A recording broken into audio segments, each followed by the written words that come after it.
France, il est 9 heures du matin en Californie. Et comme pratiquement tous les samedis à 18 heures, on est en direct pour parler du skate avec Thierry Dupin. Bonjour Thierry, bonsoir Thierry. Ah, je me trompe toujours parce que pour moi, je viens juste de me lever. Bonjour Donc, Xavier, et bonsoir à tous les fans de skateboard, pratiquants ou non, qui contribuent à leur manière de maintenir la flamme. Je vous souhaite tout le meilleur pour cette nouvelle année, hein. ouais, Des progrès, des projets, des objectifs à atteindre, tout ça pour entretenir notre passion en constante évolution. oui, oui, oui, oui. N'est-ce pas Ah, Xavier? alors, très bonne année à tout le monde aussi. Merci beaucoup pour nous soutenir et nous appuyer dans ce podcast qu'on a commencé. Et puis, on a eu des petits. C'est difficile de faire toutes les semaines, hein. C'est difficile de faire Ah, toutes les c'est pas semaines. évident, ouais. C'est pas Il y évident, a hein. toujours, il y a la vie qui se met en travers, comme on dit ici. Ici, ils disent life happens. Donc, ça veut dire que quelquefois, on n'est pas, on n'est pas disponible. Il y a quelquefois des problèmes techniques, donc on va pas vous raconter tout ça. Mais bon, c'est pas très difficile, mais non plus c'est pas complètement évident. Alors donc, ce qu'on est là aujourd'hui, on n'a pas d'invité, mais ce qu'on voulait faire, c'est vous raconter un petit peu ce qu'on a fait en 2024 et puis ce qu'on va faire en 2025.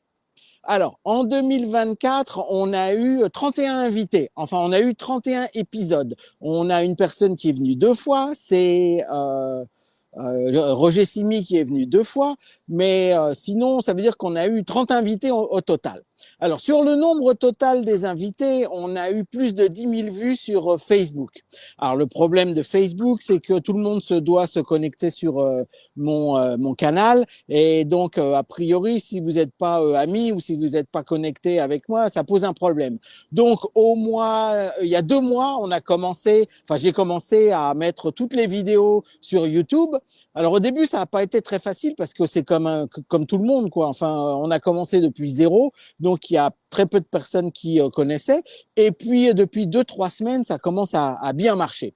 Donc, sur YouTube, maintenant, on a à peu près 3000 vues.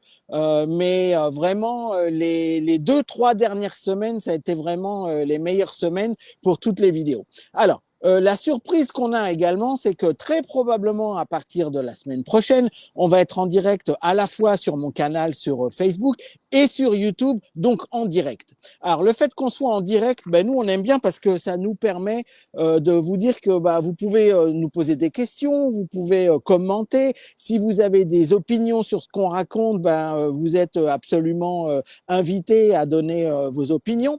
Et puis, ce qu'on voulait faire également, c'est que si il y a des invités que vous aimeriez bien qu'on interviewe, vous pouvez nous donner la liste, vous pouvez la mettre dans les commentaires, ou vous pouvez nous envoyer un message sur Messenger à Thierry ou à moi-même. Et puis voilà quoi. Et puis on fera en sorte de passer les gens les plus importants et ceux qui sont les plus aimés du skate. Oui, Alors, bien sûr, bien sûr. Thierry, donc sur les 31 personnes, quelles sont les personnes, les groupes de personnes qu'on a eu?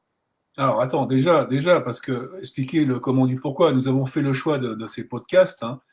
C'est un fait pour non seulement permettre d'inviter effectivement différents acteurs pour écouter leurs propres expériences, ça c'est quand même des histoires incroyables.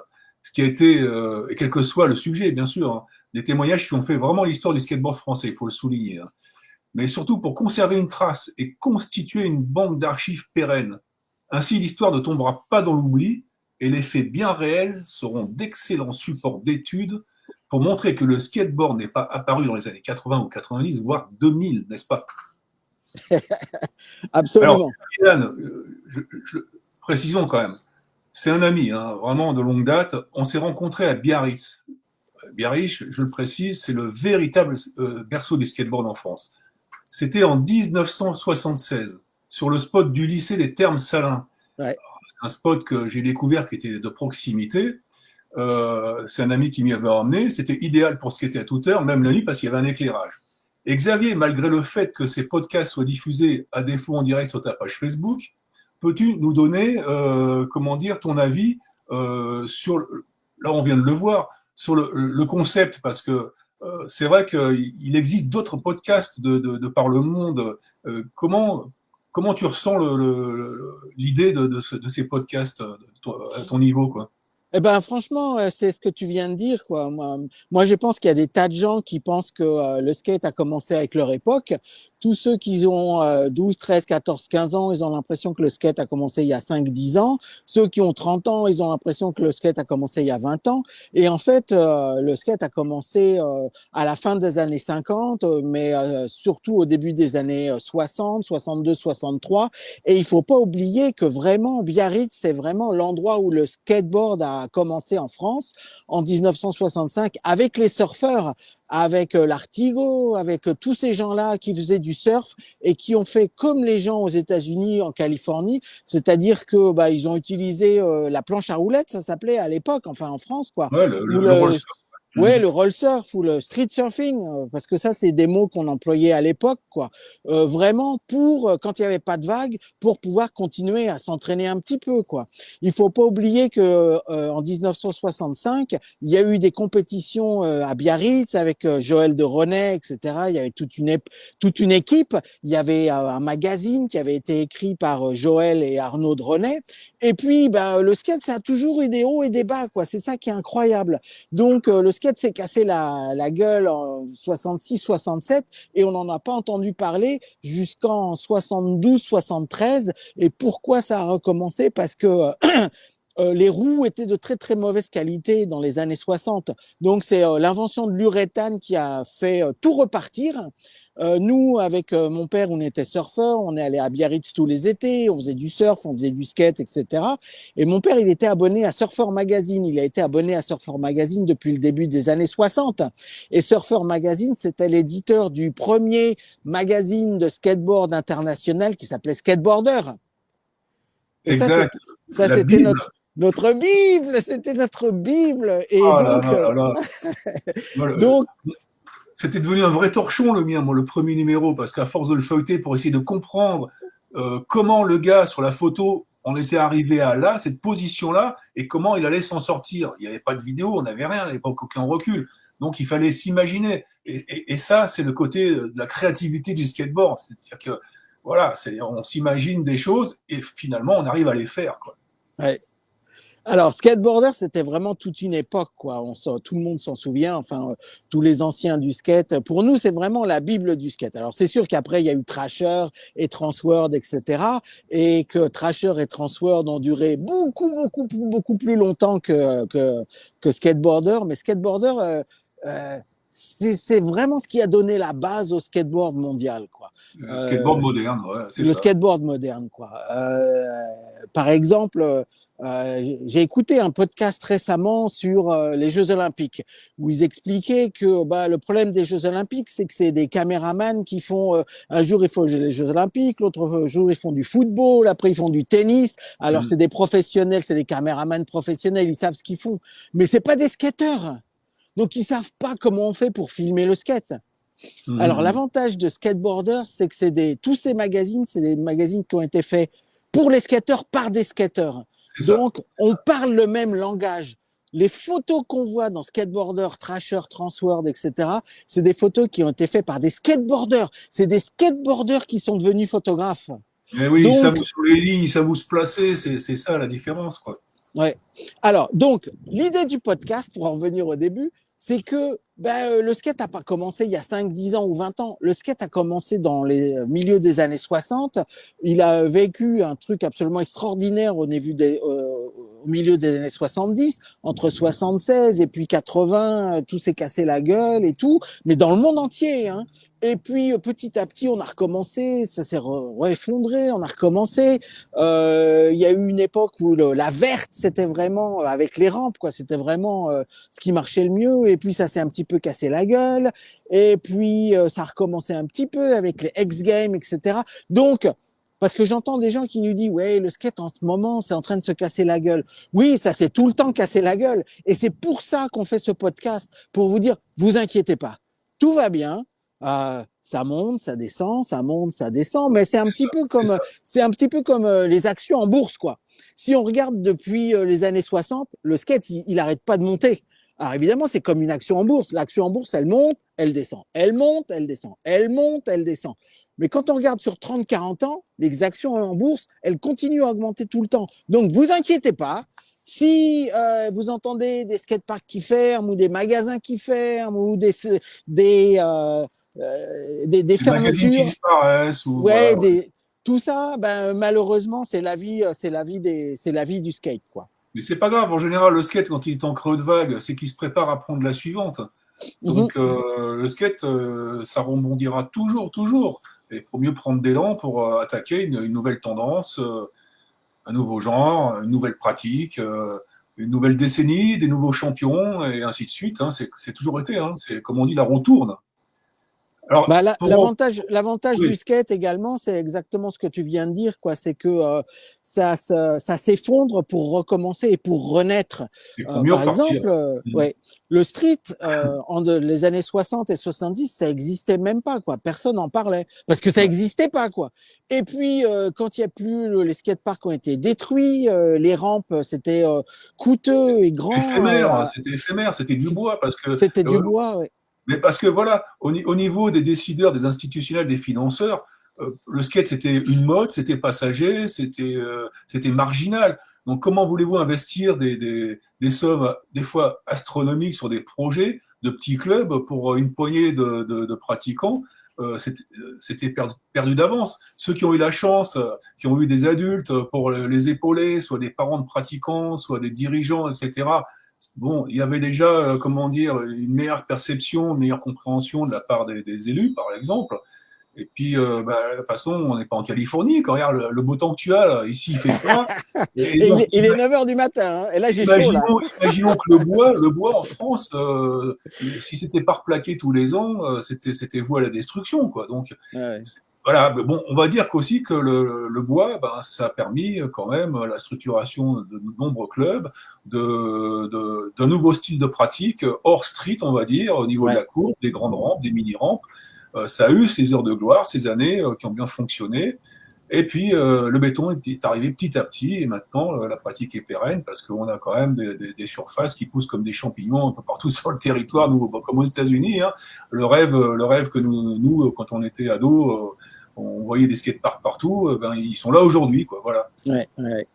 Alors, pourquoi on a commencé ce podcast? En fait, moi, j'habite aux États-Unis, mais j'ai dû aller en France pour des affaires familiales. Et puis, il y a Thierry qui m'a dit, ah bah, si tu viens en France, il y a quelqu'un qui s'appelle Olivier L'Hermitant qui est en train de faire un reportage sur Jean-Pierre Marquand. Alors, Jean-Pierre Marquand, c'est quelqu'un d'absolument incroyable. Il a traversé le désert de la mort. Il a fait du windsurf dans les îles de Tahiti. Il a failli mourir une cinquantaine de fois, notamment quand il a fait ses épreuves de vitesse en skate, etc. Et Thierry m'a dit oui, donc le reportage, c'est vraiment sur Jean-Pierre Marquand. Mais étant donné que Jean-Pierre Marquand est une des personnes qui a également collaboré à la création du skate en France, il faut le dire, parce que c'est lui qui a créé la marque Banzai. Et puis nous, toi et moi et d'autres personnes, on était sur le team Banzai, qui était vraiment le premier team professionnel en France, en date, quoi. C'est Et ça. donc, lui, Thierry m'a dit, ben voilà, on va en profiter que tu sois à Paris pour faire ton interview et que tu nous racontes ben, comment tu as vécu l'époque Banzai. Ok, donc on a fait ça. Et puis, ben, Olivier, on attend ton reportage. Je sais que c'est très difficile à faire parce que Olivier doit encore. Jean-Pierre Marquand habite à Tahiti. Donc, c'est un peu compliqué, quoi. À chaque fois que Olivier doit faire quelque chose, doit faire des photos, il faut qu'il aille à Tahiti. Donc, tout ça, ça coûte bonbon, quoi. Donc, c'est pas facile. Mais bon, ensuite, je suis revenu aux États-Unis. Et puis, Thierry m'a dit, ouais, j'ai fait un livre et tout. Je raconte l'histoire du skate en France depuis les années 60 jusqu'à fin des années 80, 90, quoi. Et je dis, bah, ce serait bien qu'on fasse un interview, tu vois, sur Facebook et que tu parles de ton livre. Alors ça, c'était le premier podcast qu'on a fait et ça, c'était le 4 avril 2024. Tu parles de ça, là.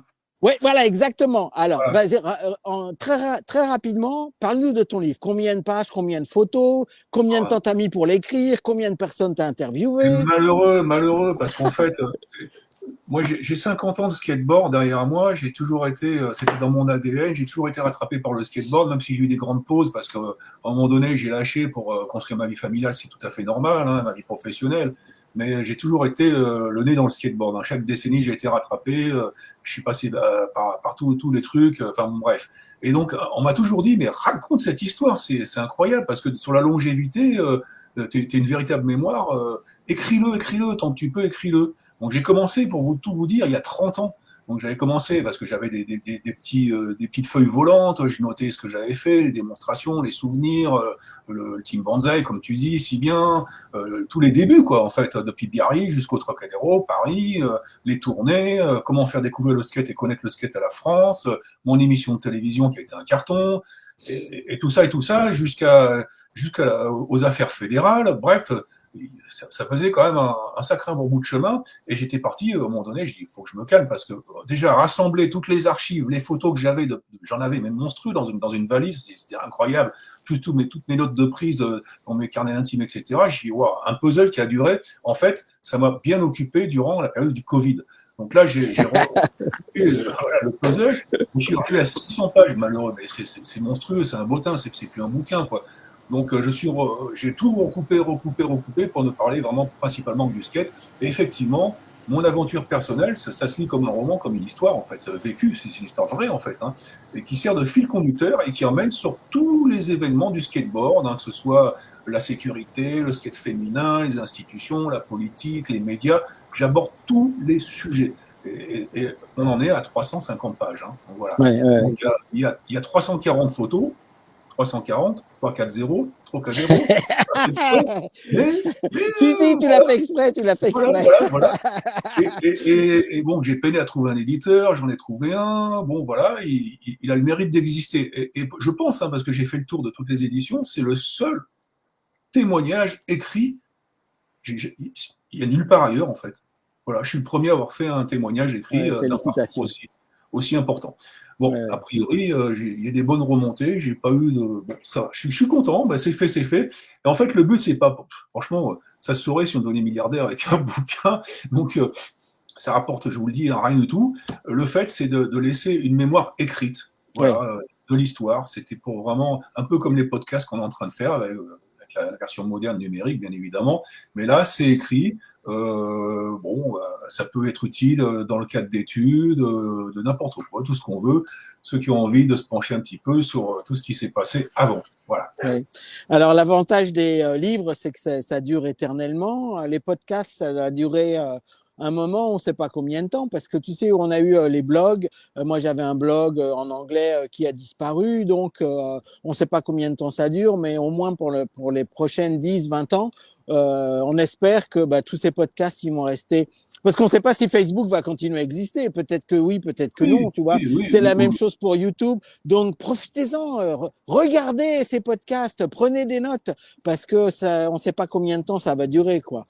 Et le livre, c'est vraiment une des meilleures formes pour garder toute l'histoire du skate en France, parce que c'est sûr qu'on a beaucoup de livres sur l'histoire du skate aux États-Unis, et puis pratiquement pas beaucoup de livres sur l'histoire du skate en France depuis les années 60, et surtout vécu par un skater qui comme Thierry, qui a été, qui est le skater le plus connu, le plus reconnu en France, quoi.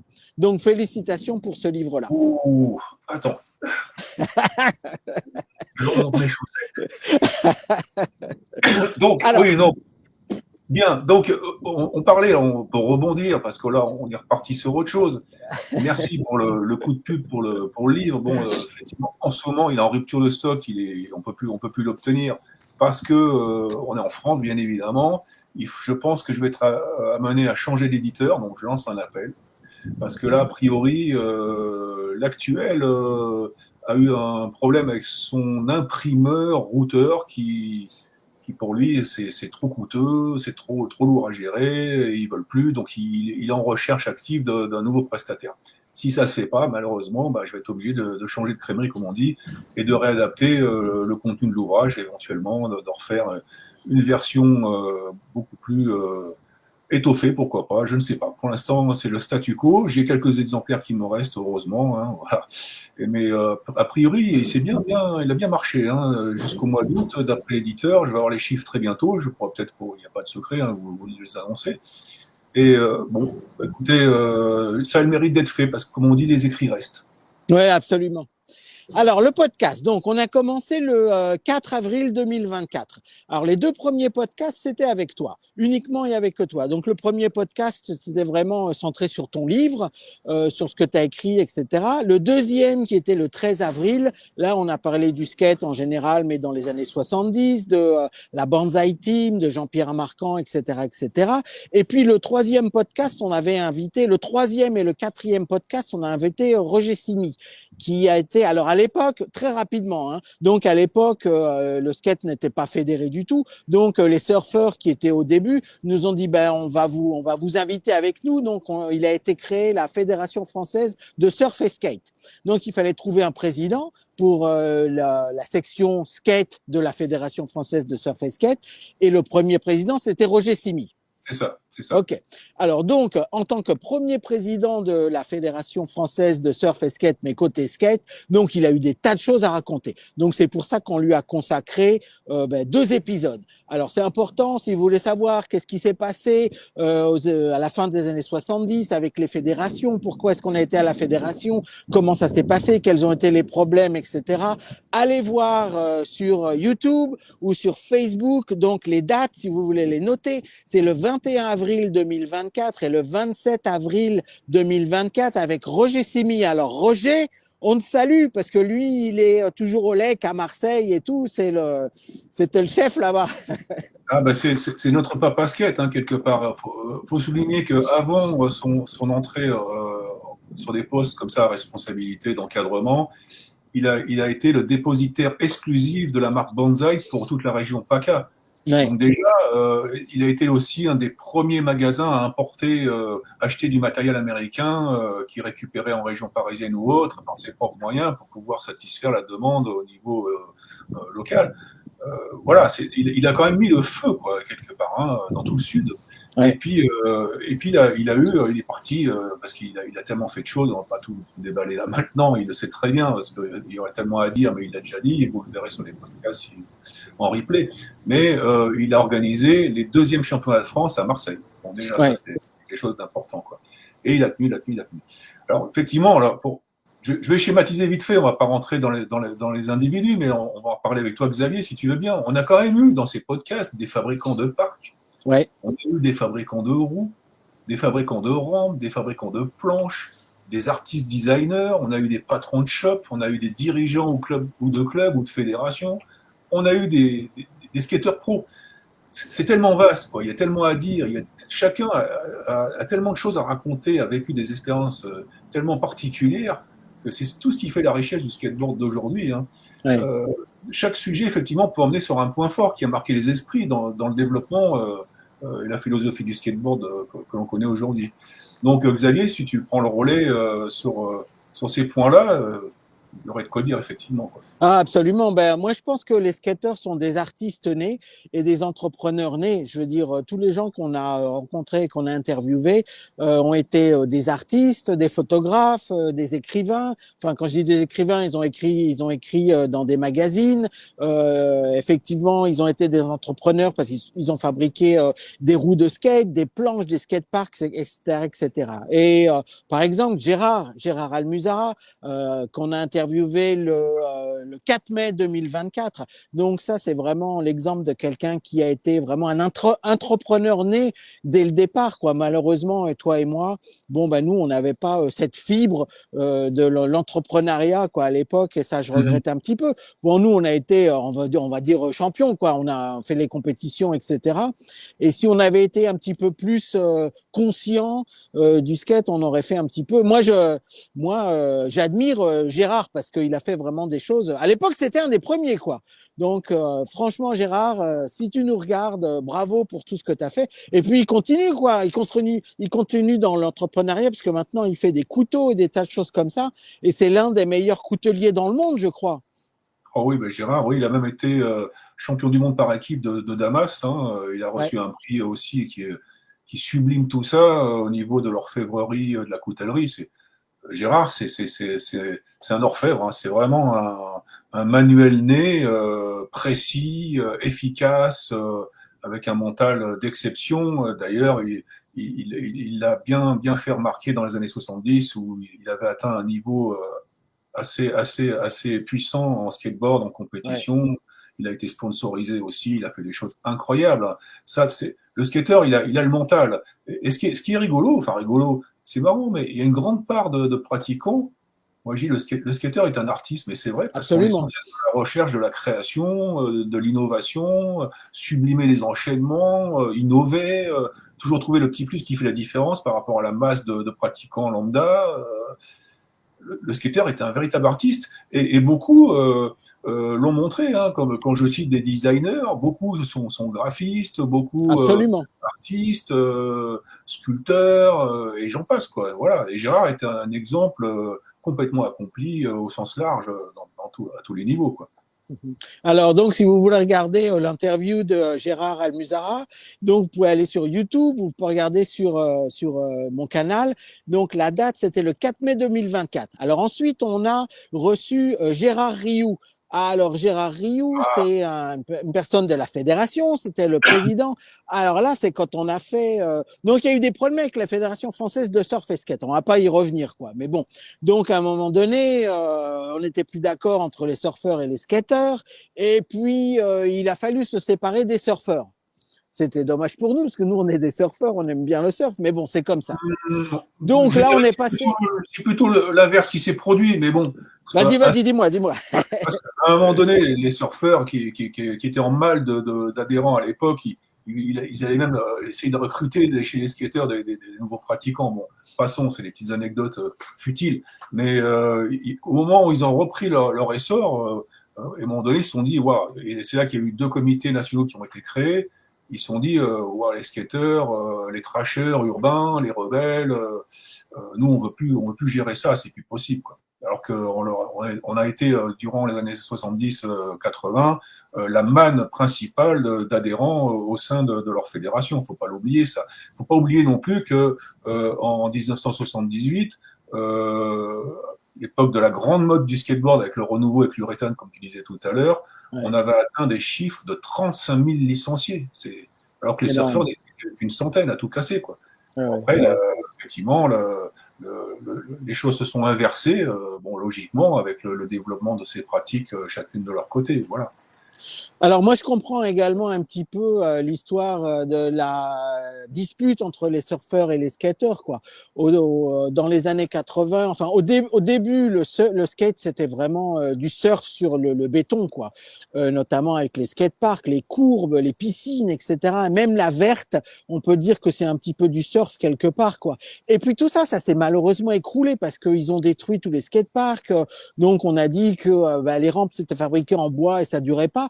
Et puis, qu'est-ce qui s'est passé? Ben, le skate surf, quoi, s'est arrêté et donc s'est développé le street. Et quand on parle de street à des gens qui n'ont pas connu ça, pour eux, le skate, c'est que le street. Ça n'a rien à voir avec le surf. Non, non, l'origine du street, c'est parce que le skate est retourné à la rue, vu qu'il n'y avait plus Exactement. d'infrastructure, il n'y avait Il y avait plus plus, de, ouais. plus de revues, il n'y avait plus aucun repère.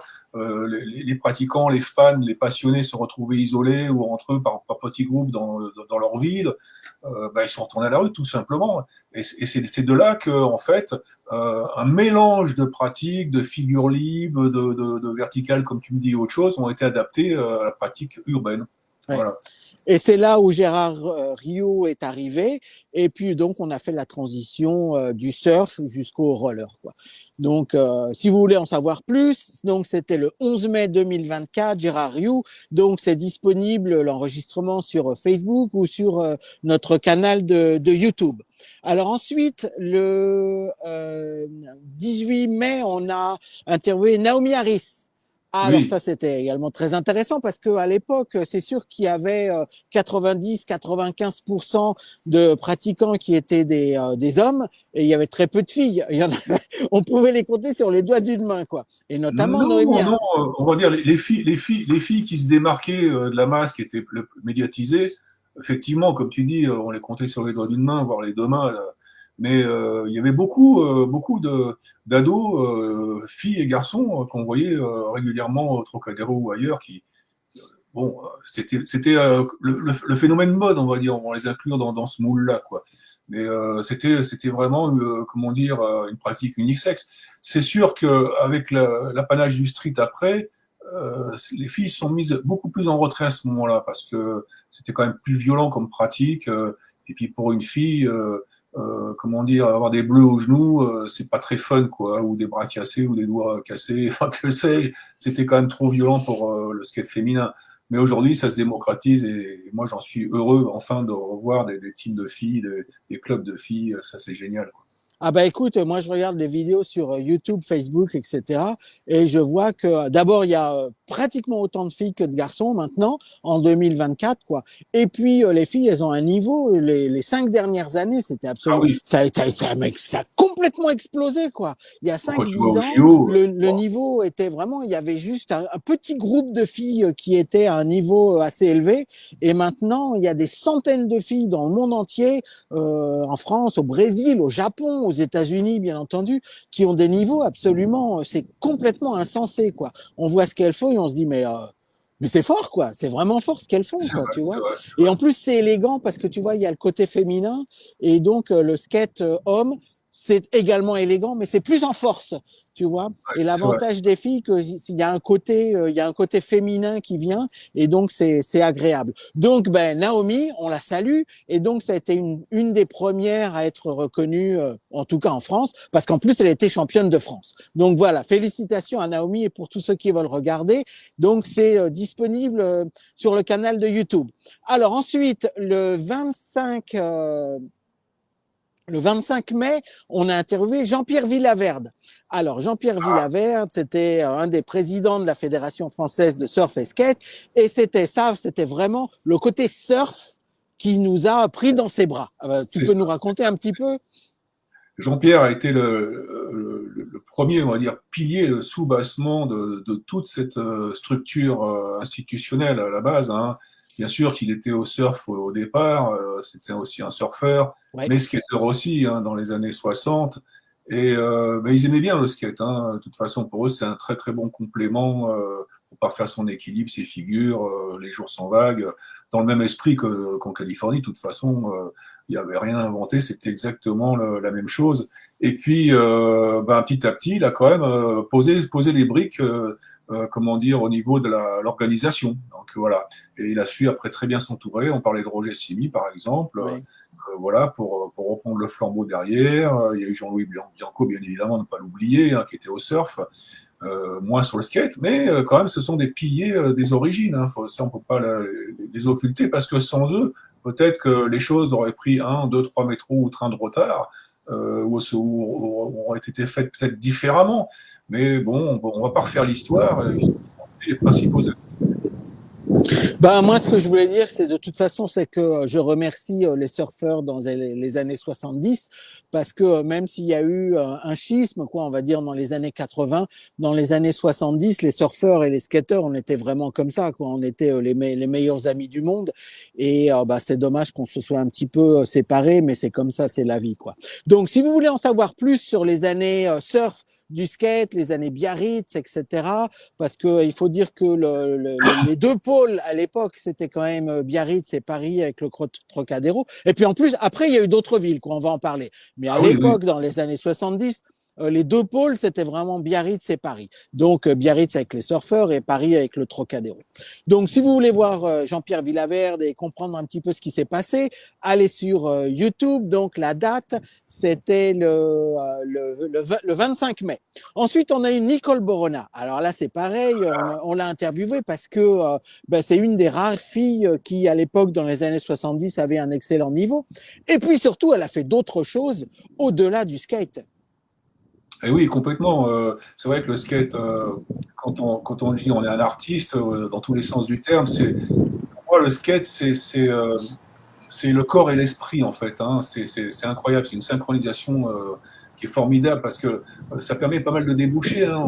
Le skate a créé aussi des champions, que ce soit en BMX, en snowboard, en Ouais. dérivés de la glisse asymétrique. Je ne vais pas tous les citer, ni tous les noms, que ce soit en motocross aussi.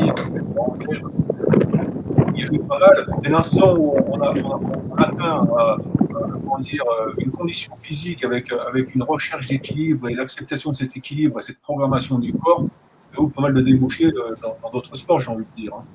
Ouais. Alors Nicole Borana, donc, a été championne de France de skate, et puis ensuite elle est devenue championne du monde de planche à voile, de windsurf. Et maintenant, tout ce qui est sport nautique avec des planches, c'est vraiment une des meilleures. Alors, on parlait d'entrepreneuriat, et donc elle a créé une école de surf et de windsurf à Fuerteventura, et ça fait 25 ans, 30 ans qu'elle est là-bas, et elle continue, quoi. Ils ont fait des tas de vidéos, des films avec son ami, et puis bah ça continue. Mais bon, ce que tu disais, Thierry, c'est que tout ça a connu son essor grâce au skate, quoi, tu vois. Et donc, c'est pour ça qu'on dit que le skate est créateur de quelque chose qui nous dépasse quelque part. Alors, C'est vrai, la c'est même vrai. chose. Alors, la même chose, si vous voulez voir un petit peu comment on passe du skate à la planche à voile, au windsurf, etc., ben, allez voir l'interview de Nicole Borana. Alors, ensuite, on a Marc Vozon-Denis. Ah, très intéressant. Ah, Alors là, on absolument. rentre dans la partie plus technique, parce que lui, alors on parlait d'entrepreneuriat, mais lui, il a créé des roues de skate en urethane au milieu des années 70. Donc félicitations. Donc là, c'est ce que je disais il y a quelques instants, quoi. Toi et moi, pourquoi on n'a pas pensé à faire ça? Et donc lui, non seulement il a pensé à le faire, mais il l'a fait, et il en a vendu plein des roues de skate. Alors sa marque, ça s'appelait comment? C'était la marque Saturn. Ça tourne, ça tourne. Et oui, parce que ça tourne rond. Mais j'ai envie de dire quand même, voilà, quelle que soit de toute façon la personne qui était dans le skateboard, quel que soit son niveau ou pas, chacun a trouvé son chemin animé par la passion. Quoi qu'il en soit, c'est la passion qui comptait par-dessus tout. Nous, c'était plus le côté démonstration, Ouais. festif, tournée, public, exploit. D'ailleurs, exploit rarement en compétition, alors qu'on aurait très bien pu les exploser et avoir des titres incroyables, parce que mais souvent en démonstration, on faisait des choses beaucoup plus dingues. Mais voilà, nous, c'était plus ça. D'autres roulaient tout simplement, se faisaient le plaisir, ne participaient pas forcément à des compétitions, mais se sont éclatés différemment par la passion. Donc Ouais. Marc Vaison a sorti des roues incroyables pour l'époque, qui Incroyable. Ouais. rivalisaient avec les yo-yo, avec les Bones, quoi. C'était dingue. Ah oui, au niveau qualité, c'était la même qualité. Ah oui, oui, complètement, oui. C'était vraiment la même chose. Donc, pareil. Et puis, lors de l'interview, il nous a expliqué comment on fabrique des roues, pourquoi il y a des bulles dans certaines roues et pas de bulles dans d'autres. Enfin, quand il y a des bulles, on les vend pas. Mais bon, donc il nous explique comment on coule des roues, combien de temps ça prend, le moulage, etc., etc. Et puis, bah, Et, c'est intéressant de savoir parce quand on fait du skate, on se dit bah ouais, c'est normal, il y a des roues, mais bon, c'est toujours intéressant de savoir d'où ça vient, comment on fait toutes ces choses-là, quoi. et à souligner quand même aussi le fait qu'il a été dans les tout premiers à se lancer dans le snowboard. Ouais, Ah ouais, historiquement, c'est fort, quoi. Donc, ouais. son interview, c'était quelle date? Alors, son interview, c'est le 8 juin 2024. D'accord. Donc, c'est disponible, encore une fois, sur la chaîne de YouTube. Alors, ensuite, on a eu Franck Boistel.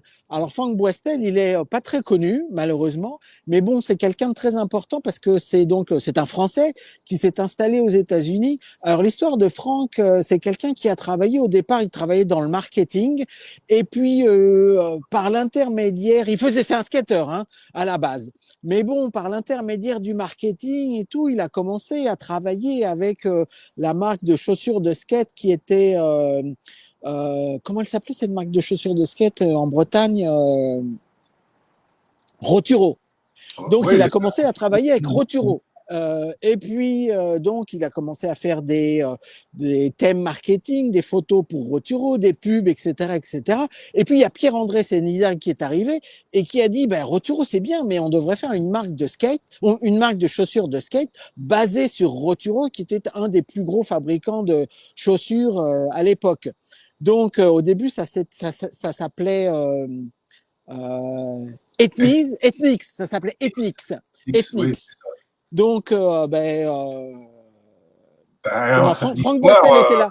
Franck Boistel était là au départ de Ethnix, et puis ils ont eu des problèmes avec la marque Etonic, donc ils ont été obligés de renommer la marque qui par la suite s'est appelée Ethnies, et là maintenant Ethnies existe depuis plus de 30 ans, et puis c'est une des marques de chaussures piliers de skate avec Vans, on va dire, parce que c'est les deux premières. Alors maintenant, il y a évidemment maintenant en 2024, il y a beaucoup plus de marques, quoi.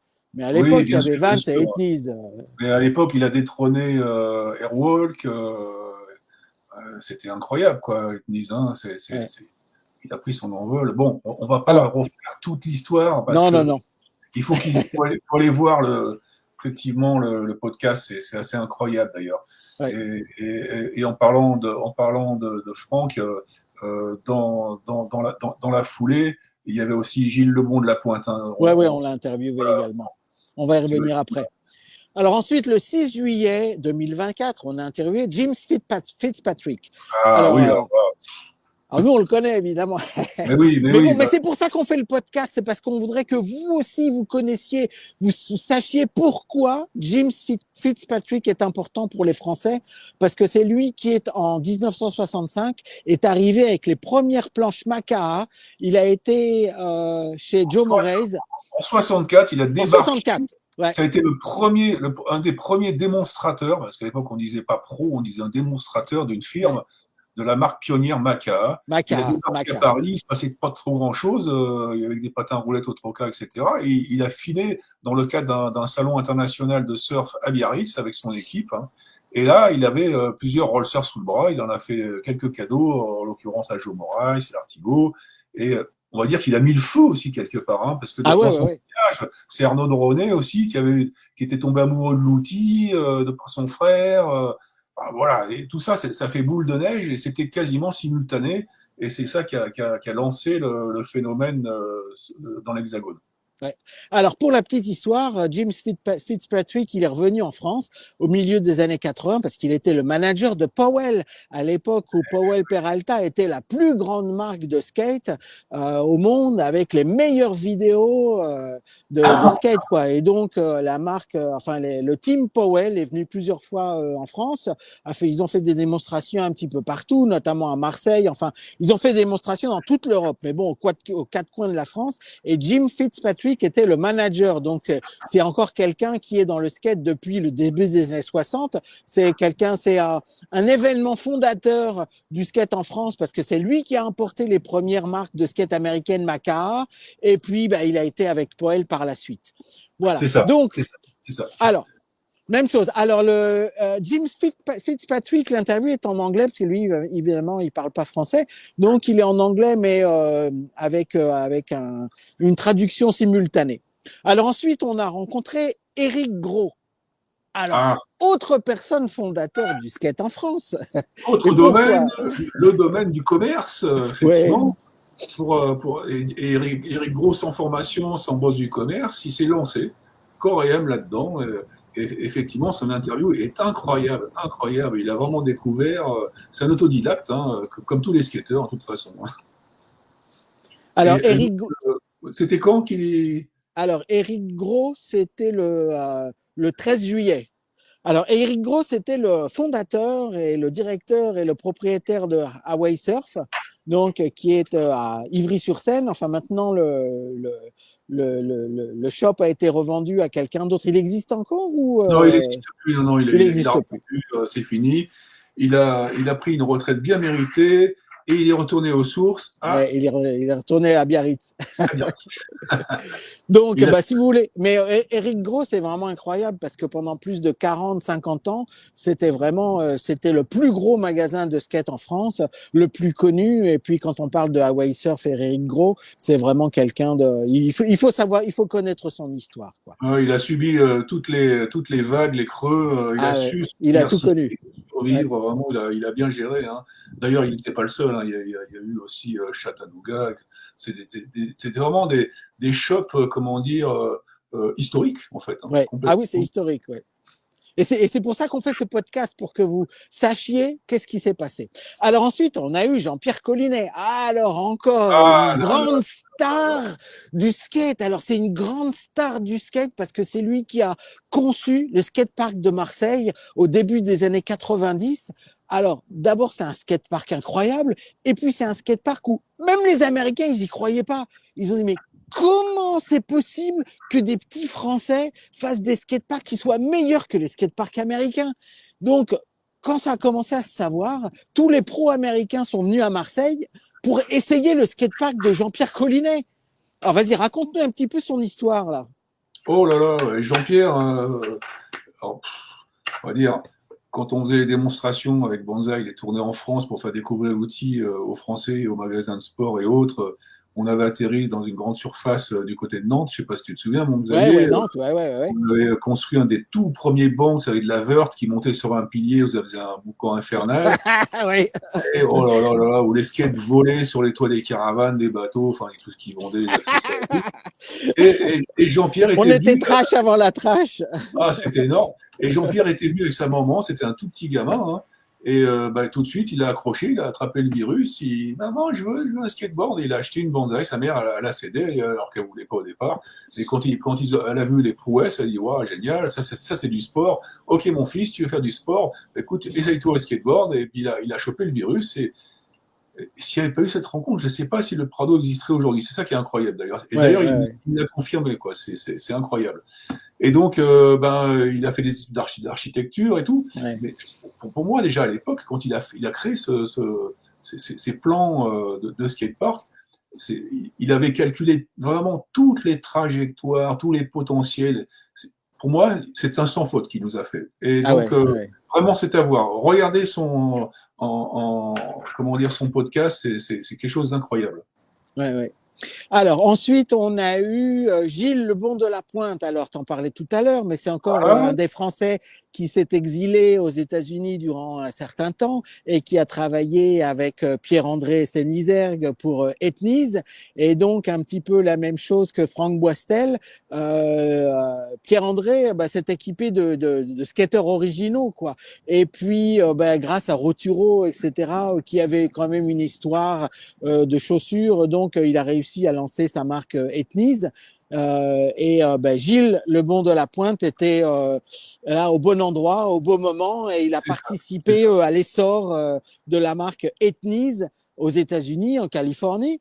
Et puis maintenant, c'est mondialement connu, quoi. Entre Natas Kopas et ces anecdotes Ah. incroyables, mais vraiment, je vous encourage d'aller revoir ce podcast.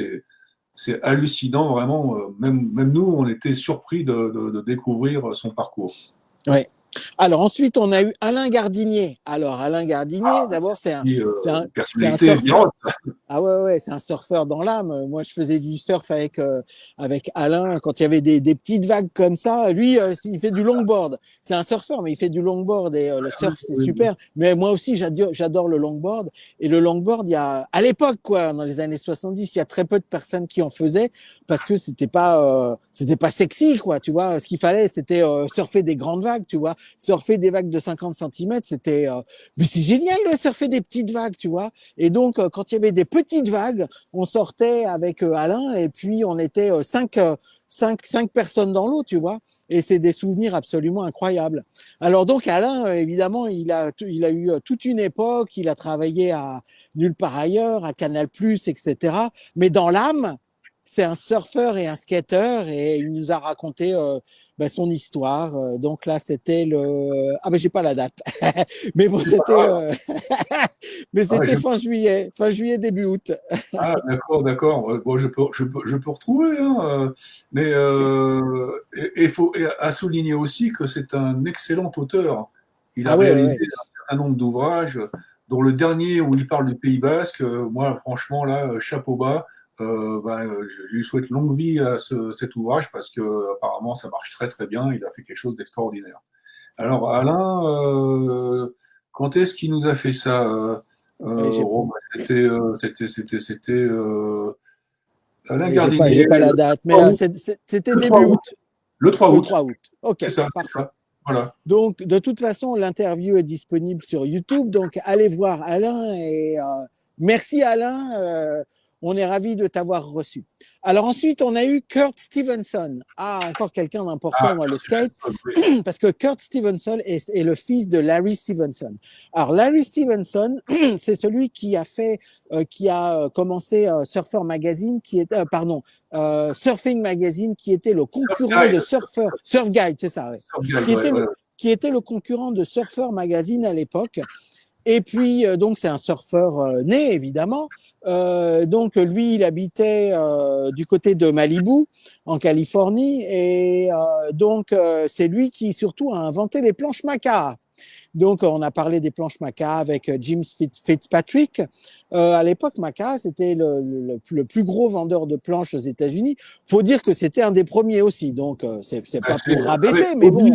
C'était les deux concurrents directs, les deux premiers firmes, on va dire, issues du surf, à avoir fabriqué des roller surf, des skateboards en série. Voilà. Alors, ce qu'a fait Larry également, en plus de son magazine, en plus de ses planches de skate, c'est lui qui a inventé le kicktail et il l'a déposé. C'est une marque déposée du kicktail. Oui, bien sûr. C'est lui qui l'a fait et donc c'est grâce à lui que maintenant tous les skateurs dans le monde entier ont. Alors au début le kicktail c'était vraiment à l'arrière du skate et puis quand le street a commencé on a mis les kicktails des deux côtés quoi. Donc il y a le nose-tail et le kicktail quoi. Mais bon lui c'est l'inventeur, c'est lui qui a pensé parce qu'à l'époque les planches étaient plates. Était complètement plate. Et lui a dit, ce serait bien si on faisait quelque chose. Allez voir son histoire et ça vaut vraiment le coup. Donc Kurt Stevenson, ça c'était fin août. Alors ensuite on a eu Thierry Violette. Alors là je te laisse le soin d'expliquer qui est Thierry Violette et ce qu'il a fait. Thierry Violette, ça a été un skater émérite aussi avec son frère. Qui, comment dire, ils sont mis un petit peu 1 an ou 2 ans après nous, parce que, grâce à nous, parce qu'ils nous avaient vus à la télévision, sur un reportage. Et ils ont attrapé vite le virus. Thierry était, comment dire, déjà très sportif, avait un physique vraiment approprié pour le skateboard, qui s'est justement approprié. Et il s'est lancé dans la compétition. Il a fait partie du team France Santana. Que j'ai rejoint d'ailleurs, une fois que j'avais quitté Banzai et Valsurf, et comment dire, avant de rejoindre le team Freeformer France. Voilà. Ouais. Et donc il a eu aussi un parcours assez atypique, quoi, hein, en tant que skater sponsor. Mais comment dire, les skaters sponsors, ça n'a rien à voir avec ceux d'aujourd'hui. Hein. C'était, voilà, on filait un peu de matériel, on payait, point barre, quoi. Voilà. C'était autre chose. Mais bon, il a un parcours aussi atypique, assez intéressant à voir. Alors ensuite, on a reçu Tibbs Paris. Alors Tibbs Paris, c'est un Français, c'est un pro qui a commencé à faire du skate au début des années 80-90, qui est allé aux États-Unis. Oui, voilà, c'est ça. Ouais. Et donc lui, il a été sponsorisé par plein de marques aux États-Unis. Il habite aux États-Unis depuis une vingtaine d'années, et surtout, il a fait une marque qui s'appelle Clayer, qui est faite à base d'argile spéciale pour les skateurs et pour tous les sportifs en général, pour éviter, c'est musculaire quoi. Donc c'est une argile spéciale qui aide à la régénération des muscles quand on se fait mal quoi. Donc c'est la même chose, c'est très intéressant. Il faut aller voir l'interview de Tibbs et puis vous en saurez un petit peu plus. Alors ensuite on a eu Rémi Walter. Alors Rémi Walter. Vas-y, raconte-nous Rémi Walter, parce que sinon, Rémi, moi, je vais passer 1 heure sur lui. Non, mais tu peux y aller, tu le connais aussi bien que moi, mais Rémi, c'est le petit frère, hein, ça a toujours été le petit frère de la bande, le titi parisien de l'époque, le gouailleur. Vraiment, il n'avait pas l'ordre dans sa poche, il a toujours réussi dans tout ce qu'il a fait, hein, dans la musique, dans le ciné, il a fait un tas de choses. C'est incroyable. Puis bon, les États-Unis, la Jamaïque. Voilà, vraiment, l'interview est à voir. D'ailleurs, je crois que c'est un de ceux qui a fait le plus de vues, hein, dans le total, quoi. Oui, Rémi Walter et Gérard Almuzara sont les deux qui ont eu le plus de vues sur Facebook. Alors, Rémi Walter, lui, il continue, hein, il est toujours super actif. Il a 2 magasins à Paris. Il passe sa vie entre la Jamaïque et la France.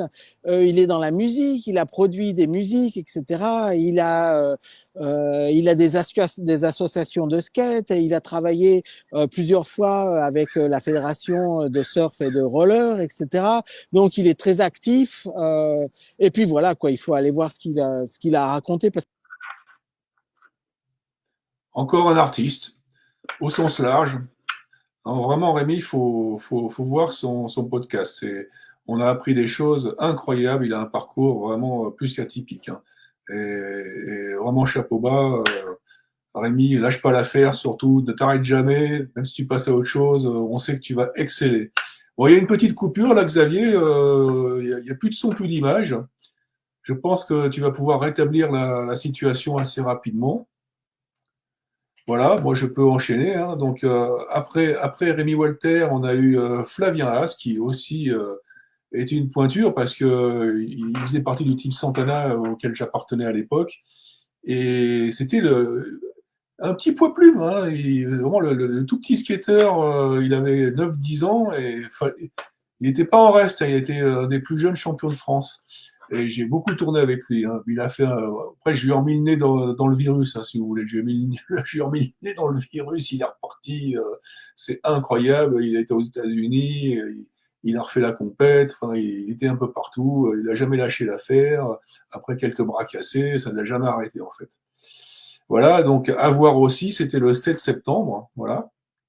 Et puis, nous avons enchaîné le 14 septembre avec Guilhem Rinfret, hein. Guilhem Rinfret qui a à l'époque, a accueilli, comment dire, Ty Page, hein, le champion américain, hein, celui qu'on avait surnommé Mr. Incredible, du team Freeformer, qui nous a raconté toute cette époque-là, avec le parcours de Ty Page et Mark Bowden quand ils sont venus en France. C'était assez dingue aussi. Et puis, c'est devenu un grand shaper de la côte basque. Il est revenu sur Paris et puis il est reparti là-bas. Il a bien raison. Donc ça, c'était le 16 septembre, à voir aussi sur YouTube. Et là, nous avons accueilli deux vedettes qui ont marqué leur temps et qui ont vraiment apporté énormément dans une période de sinistrose, comment dire, qui était sans précédent, hein. Quand le skateboard est retourné à la rue dans les années 80, c'est Gabi Bress et Jean-Pierre Champion qui ont repris le flambeau au niveau fédéral, comment dire, à la suite de Roger Simi, et qui ont su maintenir ce côté licence, compétition, et qui ont créé les Open d'Avon, qui ont fait un tas de choses, des trophées à Paris, au Trocadéro. Vraiment, là aussi, c'est vraiment c'est du lourd, c'est du balèze. Et vraiment, moi, je les remercie personnellement, mais pas que, hein. Vraiment, ils ont marqué leur temps, ils ont été présents durant 11 années, c'est pas rien, franchement. En tant que dirigeant, faut en vouloir parce on s'essouffle vraiment très très vite, hein, quand on voit les contraintes que ça représente, les privations au niveau famille, professionnel, c'est très difficile. Moi-même, je l'ai vécu, donc je sais de quoi je parle. Mais vraiment là, 11 années, ça a été quelque chose pour eux, un parcours, on va dire, un sans faute. Voilà, et puis donc là, il y a eu un petit bug le 28 où ça a été annulé, et puis nous avons reçu le 5 octobre Patrick Lozano, qui est aussi un des tout premiers, hein, qui a un parcours assez fou, hein, jusqu'en Argentine, qui raconte ça avec brio et qui a commencé le skateboard justement fin des années 70 et qui nous a connus aussi, alors que c'était un tout petit jeune, qui a vécu tout ça en fait et qui était aussi une véritable mémoire vivante du skateboard actuel. Donc voilà, alors Xavier, je ne sais pas où tu es parti, à mon avis, tu as dû avoir un gros bug sur ta tablette. Voilà, j'espère que tu vas nous rejoindre assez rapidement. Je ne sais même pas si je suis en direct, si tout le monde écoute ou quoi ou qu'est-ce. A priori, bah, écoutez, on va faire comme si que. Je vais continuer.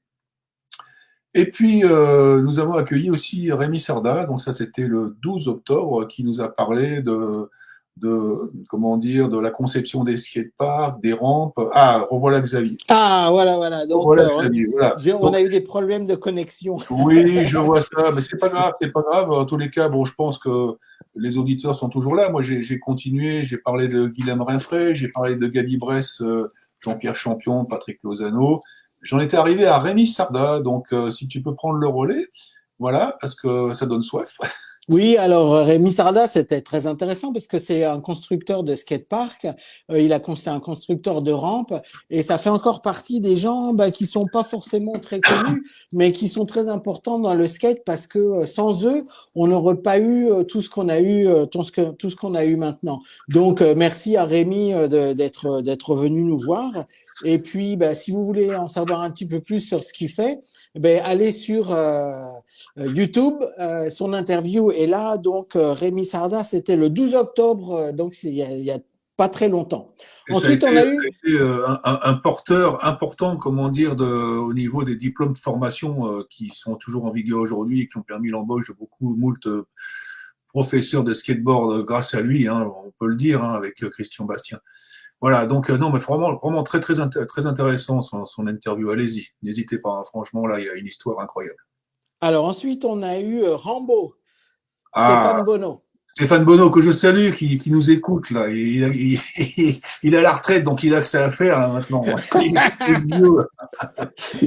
Alors, j'explique tout là. Normalement, je suis sur mon ordinateur, mais là, étant donné que pas des problèmes techniques, mais bon, donc là, je suis sur mon iPad, donc je peux pas mettre les. Ah, si, je peux mettre les commentaires. On va voir si ça marche. J'ai fait. Voilà, ça n'a pas l'air de marcher. Ah, voilà. Salut les amis et encore tous mes voeux à toi aussi. Donc, c'est pareil. Stéphane, il nous racontait toute son histoire sur le skate. Et puis, si vous voulez en savoir un petit peu plus, tout est disponible sur YouTube. Alors, tout à l'heure, je vais mettre le lien de YouTube, non? Donc Alors, voilà. ensuite, on a eu Fishman.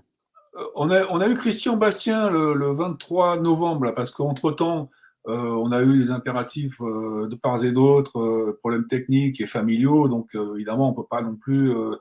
C'est comme ça, hein, c'est la vie, comme tu disais tout à l'heure. Donc, on a eu Fishman, qui justement rejoint aussi sur l'aspect formation Rémi Sardal, donc je disais il y a 2 minutes. Donc, Fishman aussi, un acteur clé du skateboard en France, qui a vécu et qui a parcouru toutes les décennies, si l'on peut dire, et qui a eu énormément de choses à raconter. Et on y serait peut-être encore d'ailleurs. Hein. Il y en a beaucoup qui ont tellement de choses à dire. On ne peut pas effectivement boucler en une demi-heure, 3/4 d'heure, voire 1 heure maxi. Tout ce que chacun, toutes les histoires de chacun, c'est assez incroyable. En fait, les gars, il faudrait faire comme moi, écrire un livre, Eh et puis oui, absolument. on ferait vraiment une encyclopédie au bout de 10 ans, voilà, avec des top 1, top 2, top 3, ce serait extraordinaire, quoi. Alors ensuite, on a eu Stéphane Larence. Alors Ah, moi, et c'est pour ça qu'on fait ce podcast, parce qu'une des questions qu'on a posées à Stéphane, on lui a dit, parce que lui, il a commencé à faire du skate au milieu des années 80. Donc on lui a dit, est-ce que tu savais ce qui s'était passé avant, dans les années 70, Béton Hurlant, La Villette, et il nous a dit, non, je ne savais rien du tout. J'ai vaguement entendu parler d'un skatepark à La Villette, mais bon, pas plus, quoi. Donc, c'est pour ça qu'on fait ce podcast, pour dire à tous les gens, le skate, ça n'a pas commencé 10 ans avant que vous en fassiez vous-même. Ça a commencé depuis le début des années 60, 65, 70, etc. Il y a toute une époque, et donc ça, c'est un petit peu important de le savoir. Donc, Stéphane, on n'a pas besoin de le présenter, quoi, mais bon, non, il fait partie des légendes françaises, il a un parcours absolument. de fou, quoi. Moi, j'ai été scotché de découvrir, en fait, tout ce qu'il a fait, quoi. Et franchement, c'est extraordinaire. C'est vraiment je dis pas un exemple à suivre, parce qu'il a tellement rebondi aussi, et comme tout un chacun, côté artistique, dans son métier graphique et tout, encore un. Et Encore un, ouais. vraiment, c'est pas moi qui le dis, hein, c'est la réalité. Le skater est un créatif dans tous les sens du terme. Il a un parcours assez incroyable jusqu'à devenir acteur aussi au JO. Enfin, il a fait des choses complètement folles. Ah oui, absolument. Et donc, dans tous les gens enfin, dans beaucoup de gens qu'on interviewe, il y a également cet aspect où les gens font du skate et puis ils aident également les autres. C'est Et ça. Stéphane, c'est quelqu'un qui a aidé à organiser les Jeux Olympiques de Paris pour 2024. Il a passé plusieurs années à faire ça. Je crois qu'il a passé 3 ans. Donc, il faisait partie de l'équipe organisatrice des Jeux Olympiques. Et puis, bon, ce qui est important, et pour moi c'est important de le dire, quoi, mais bon, c'est les skateurs, nous, on doit se prendre en main.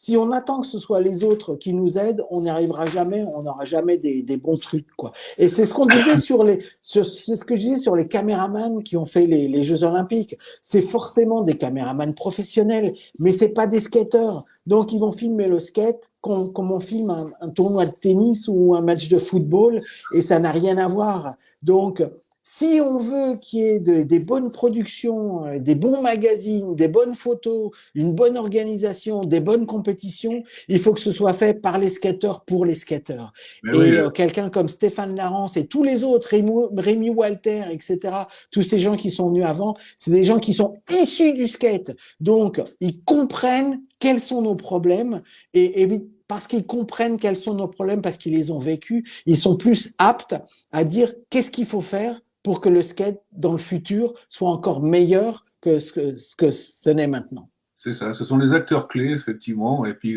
dans le champ des possibles, comme je dis, tout est possible. Et voilà, quoi. Et on peut rebondir en tant que skater sur un tas de. Le champ est vaste, hein, donc voilà, comme tu dis, il faut se prendre en main, c'est tout. Hein. Ouais. Ou saisir l'opportunité quand elle se présente, ou quand il y a une porte entrouverte, faut presque la défoncer. Il faut y aller, quoi. Le skater, il se relève toujours, donc il faut foncer en fait. Ouais, ouais. Alors ensuite, on a eu Jean Postek. Alors Jean Postek, c'est quelqu'un qui fait de la verte. Alors on n'en parle pas beaucoup parce que c'est ce que je C'est vrai, disais. c'est vrai. La verte a été très très populaire, même en France, à la fin des années fin des années 70 et milieu des années 80. Le problème de la verte, c'est toujours la même chose, c'est que il faut des rampes en bois, et les rampes en bois en Europe, il pleut tout le temps, donc c'est très difficile. Donc Jean Postek, c'est quelqu'un qui a été obligé d'aller aux États-Unis il est obligé de s'expatrier. Il n'est pas mécontent, hein. Il a adoré ça, mais bon, il a été à Encinitas, à San Diego, parce que le milieu de la verte, c'est quand même là-bas où tout se passe, quoi.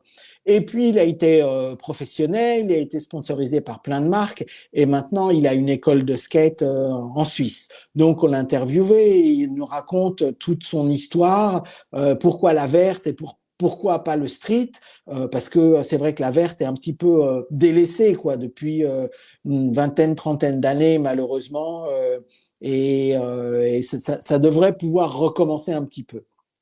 Et puis, le dernier en date, c'est Stéphane André. Ah, Alors, Stéphane André, c'est quelqu'un... c'est tous des gens incroyables. c'est une pointure, hein, le boss marseillais, il n'y a pas de souci. Hein.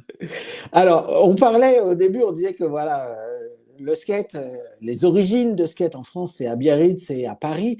Et puis, on n'oublie pas Marseille, parce que vraiment, Marseille a dépassé les Biarros et les Parisiens, notamment depuis, ça fait vraiment 30 ans que ça dure, quoi. Mais Ah ouais, depuis même plus. l'ouverture du skatepark de Marseille, il y a des tas de gens qui, grâce au skatepark de Marseille sont devenus des pointures absolument extraordinaires. Et Stéphane André, il fait partie des meubles là-bas. C'est vraiment, c'est quelqu'un qui est avec Jean-Pierre Collinet. Quand on parle de Stéphane André, il dit ah bah oui, Marseille, tu vois. Ouais, il a inspiré toute une génération, hein, comme Vincent Matteron et bien d'autres, hein, c'est sûr. Ouais. Hein. Ils sont dans un vivier là, avec le skatepark du Prado, c'est quelque chose de magique, quoi. Non, vraiment, la scène marseillaise, elle a toujours existé depuis les années 70 avec Roger jusqu'à encore aujourd'hui. Et ça, c'est Ouais. magnifique, quoi. Et Stéphane nous montre maintenant les variantes du skate surf. Et ça, c'est extraordinaire. Parce que faire de la verte et du bol avec des skate surf, waouh!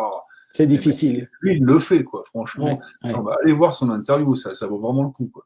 Ouais. Alors, ce que je voulais dire également, c'est qu'il y a toujours des puristes qui disent oui, le skate c'est que le skatepark, ou le skate c'est que la verte, ou le skate c'est que le street, et les longboards c'est pas du skate, le surf skate c'est pas du skate. Et moi je crois que le skate c'est tout ça, quoi. C'est du street, de la verte, de la rampe, des skateparks, Mais du oui, freestyle, du slalom, etc. Et il y a pas une discipline qui est meilleure que l'autre. Le skate, c'est tout ça ensemble. Nous, quand on faisait du skate dans les années 70, on était très fort en slalom. Et puis, le slalom a... Alors, là, il y a une sorte de revival revival du slalom, quoi, depuis plusieurs années. Alors, j'en ai parlé avec certaines personnes qui m'ont dit, mais qu'est-ce que tu racontes? C'est n'importe quoi. Le slalom, ça a toujours existé Bien dans sûr, le bien sûr. skate. Oui, alors, oui, je sais que ça a toujours existé. Ce que je veux dire, c'est que dans Thrasher ou dans Transworld, tu vois souvent des photos de slalom. Non. Donc c'est ça, quoi. Même si ça a toujours existé, même s'il y a toujours eu des compétitions de slalom, c'est dommage qu'on n'en parle pas plus, quoi. Et le skate surf, ce que promotionne Stéphane André, c'est une autre partie du skate. Et oui, ça fait partie du skate. Et comme les pump tracks, quoi, tu vois. C'est quelque chose de différent, mais c'est quelque chose qui est encore dans tout ce qui est cet univers du skate. Donc moi, C'est ça. j'adore le pump track parce que c'est très facile, c'est un niveau de complexité qui est très bas. Donc tu fais comme ça, tu vois, ça t'apprend à Ouais, ouais, pumper, mais tu vois, c'est de la base, mais c'est agréable parce tu que retrouves quelqu'un les qui en fait sensations bien, du surf et du skate et du snow en même temps, c'est ce qui est génial. ouais. Alors l'avantage du pump track, c'est que techniquement c'est pas très difficile, et puis physiquement c'est pas très, ça demande pas beaucoup d'énergie, quoi. Ça demande de l'énergie, mais bon. Donc tu peux faire du pump track pendant 10 minutes, 15 minutes, une demi-heure, tu vois, parce que c'est des circuits fermés comme ça. Et si tu as assez d'énergie, tu peux skater pendant 10, 15 minutes, tu vois. Ah ouais, Et c'est c'est ça l'avantage. Quand tu vrai. fais du street, tu te lances, tu fais deux, trois figures et puis t'arrêtes, tu vois. La même chose dans le vert, quoi. Tu vois, tu peux pas skater sur une rampe de vert pendant plus de 4-5 minutes parce que ça demande une énergie physique absolument énorme. Donc, tu es obligé de t'arrêter, tu vois. Et Quand on tout faisait ce de qui la est rampe, pump. nous, on s'arrêtait quand on n'avait plus de jambes, quoi. Ouais, ouais. Donc voilà, donc on a fait 31 épisodes de ce podcast de skate en 2024. Alors que c'est Alors parti maintenant, d'un bouquin, juste d'un truc, absolument. c'est devenu viral. Alors maintenant, c'est vrai qu'avec les progrès et tout, si tu arrives à faire ces podcasts en direct sur YouTube, là, on va toucher beaucoup plus largement les pratiquants parce que sur ton mur, faut y aller et tout le monde n'est pas forcément au courant. Il y en a beaucoup qui disent, ah oui, mais comment on fait pour voir ce podcast en direct? Ah ben oui, je suis pas connecté. Ah mais je l'ai pas comme ami. C'est un petit peu compliqué. Mais là, c'est vrai que maintenant qu'on voit que c'est bien rodé, la machine fonctionne, on va pas lâcher de sitôt, hein. Donc comme disait Xavier en début, si vous avez des candidats à proposer, n'hésitez pas, on en programme. Et je peux peut-être annoncer, Vas-y, au contraire, oui, oui, tout à nous fait. avons trois candidats qui seront là les prochaines fois. Alors, tu parlais de slalom, nous allons avoir Yannis Soderholm, qui a été vraiment un acteur, un leader, on va dire, en termes de slalom international, une sacrée pointure. Donc président de l'ISSA, International Skateboard Slalom Association, et qui a fait des choses incroyables, donc il va nous raconter tout ça. Nous allons avoir, je vais le dire, je peux le dire, hein, Vas-y. Marc Aziza. Oh, wow! Ah ouais, quand même. Et puis nous allons avoir, comment il s'appelle déjà? Je te l'ai dit, non, tu te souviens pas? Non. Ah. Nous allons avoir Homer, celui Ah! qui a subi aussi toutes les décennies avec son magnifique fanzine Fuck the Blaireau. Voilà. Il est là depuis longtemps. Homer qui a aussi beaucoup de choses à nous raconter et qui va nous parler du skate Picard. Parce que Ah, là-bas aussi, et ils ont fait énormément de choses. On va pas, c'est vrai qu'on parle toujours de parisianisme, de toujours les ouais. mêmes endroits, mais comme on parlait de Rémi Serda, on parlait pas des Bretons. Pourtant, ils ont vécu aussi les mêmes choses que nous, les Bordelais pareil, aux quatre coins de France, hein, Toulouse, Lyon, il y en a. Donc, on va tâcher à les faire venir les uns après les autres pour qu'ils nous racontent leur parcours. Comment dire, ça fait toute la richesse de l'histoire du skateboard sur notre territoire. Et c'est ça qui est magique, quoi. C'est cette diversité, cette puissance, cette créativité. Voilà. Donc moi, je suis vraiment ravi et on va pas lâcher de sitôt. N'est-ce pas, mon cher Ouais. Xavier? Oui, absolument. On est là encore pour l'année 2025. Absolument. Eh bien, écoutez, sur ce, tu as un mot de la fin, Xavier? Moi, j'ai sauté des... Non, ce que j'ai déjà dit au début, maintenant, à partir de la semaine prochaine, très probablement, on va être en direct sur YouTube. Et puis, de toute façon, il y a tous les 31 épisodes qui sont sur YouTube. Alors, au début, c'est normal, hein, la chaîne n'existait pas, C'est vrai. ça a été un petit peu difficile. Mais maintenant, depuis à peu près 15 jours, 3 semaines, on a de plus en plus de gens qui se regardent. Je crois qu'il y a presque 100 abonnés sur YouTube. Donc, merci, merci, merci. Et puis, quand vous êtes abonné, j'imagine que vous recevez des notifications à chaque fois qu'il y a des modifications ou il y a des nouveaux épisodes qui sont sur YouTube.